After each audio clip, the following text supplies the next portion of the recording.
अगर आपको एक व्हाट्सएप किया हुआ चेक कर लें। मैं स्टार्ट करता हूँ। जी मेरी स्क्रीन शो हो रही है सबको?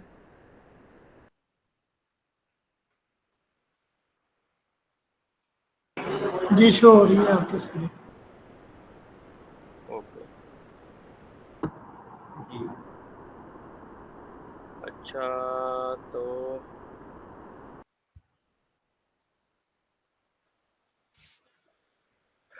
हम यहाँ पे थे और एक्टिविटीज़ डिस्कस हो गया। मैसेजेस में कन्वर्सेशन आपको जितने भी कोई मैसेज करता है कोई यूज़र या आपको कुछ चीज़ असाइन होती है तो आपको यहाँ पे मैसेजेस में नोटिफिकेशन भी आ जाता है। तो यहाँ से आप अपने मैसेजेस या नोटिफिकेशन वगैरह को चेक कर सकते हैं जो आपको आ रहे होते हैं, और आप इवन किसी यूज़र को कर भी सकते हैं। और यहाँ से व्हाट्सएप की तरह ही आप चैट्स और चैनल्स में व्हाट्सएप ग्रुप की तरह ग्रुप भी बना सकते हैं। अच्छा आगे जाते हैं हम।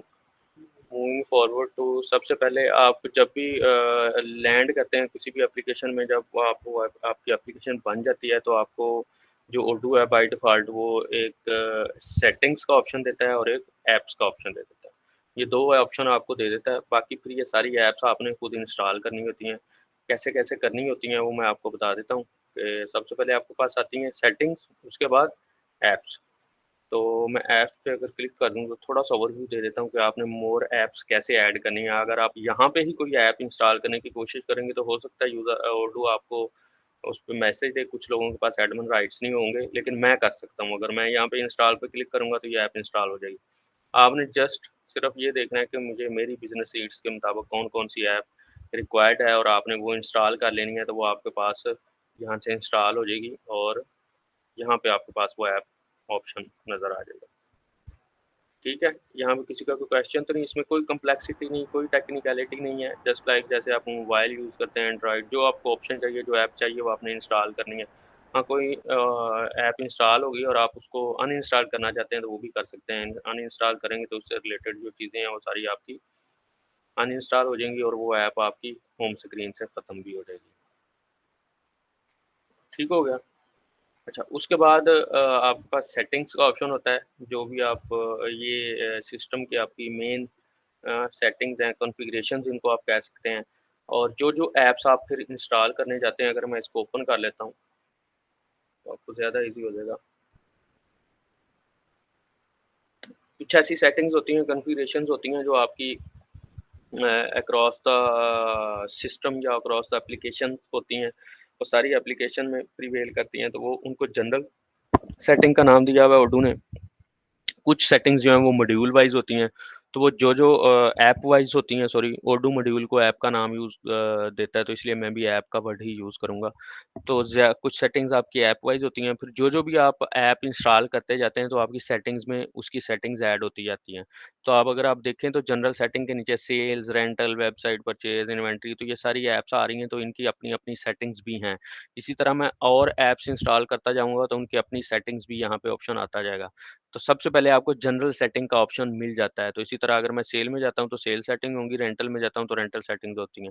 इसके अलावा अगर आपको फॉर एग्ज़ाम्पल कोई सेटिंग आपको पता है कि ओडो में अवेलेबल है, लेकिन आपको ये नहीं पता कि वो परचेज़ में है, सेल में है या इन्वेंटरी में है, तो आपको ज़रूरी नहीं है कि आप याद रखें कि वो सेटिंग कहाँ पे पड़ी हुई है। ओडो में ये ऑप्शन है कि आप सर्च कर सकते हैं उस सेटिंग का नाम, तो ओडो आपको बाय डिफ़ॉल्ट ओडो आपको सर्च करके बता देगा कि वो सेटिंग कहाँ-कहाँ पे पड़ी हुई है। तो मैंने अभी लीड सर्च किया है तो वो मुझे बता रहा है कि इन्वेंटरी में एडवांस शेड्यूलिंग में सिक्योरिटी लीड टाइम अवेलेबल है, और उसके बाद मैन्युफैक्चरिंग में सिक्योरिटी लीड टाइम अवेलेबल है। तो इस तरह आप सर्च कर सकते हैं, तो आप रेलेवेंट सेटिंग पे ओडू ऑटोमेटिकली आपको ले जाएगा। इसके अलावा इश्कील, एक मिनट, ये अली ज़ीशान साहब ने हैंड रेज किया हुआ है। सर आपका क्वेश्चन है? सर क्वेश्चन ये है कि मेरे पास ना ऐप्स में सेटिंग शो ही नहीं हो रहा सर, ना वो जहाँ पे एप्लीकेशंस हैं वहाँ पे भी रिक्वेस्ट नहीं मैं कर सकता, वो सेटिंग हमारे पास आ ही नहीं रही सर। जी सर, सेम इशू मुझे भी है, सेटिंग्स नहीं आ रही।